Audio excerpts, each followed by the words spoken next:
Le 6-9. Listen anywhere.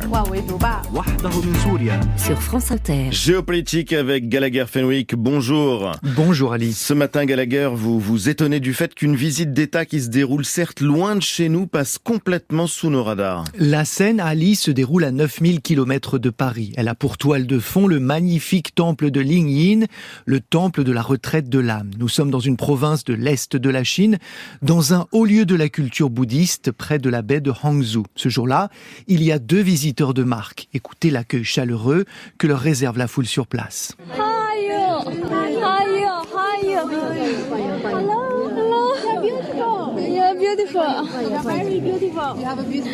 Vous avez un très beau pays, ça c'est la voix d'Asma El-Assad, la première dame de Syrie.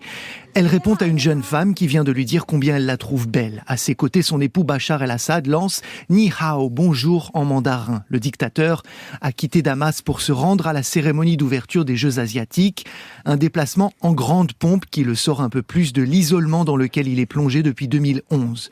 2011, c'est le début de la guerre civile à laquelle il a survécu, contrairement à des centaines de milliers de ses compatriotes. 1 demi-million de morts, selon l'Observatoire syrien des droits de l'homme. Voilà ce que pèse en partie cette page de l'histoire que certains ont décidé de tourner, définitivement. En mai dernier, le prince héritier saoudien Mohammed Ben Salman a invité Bachar el-Assad à faire son retour au sein de la Ligue arabe après 12 années d'exclusion.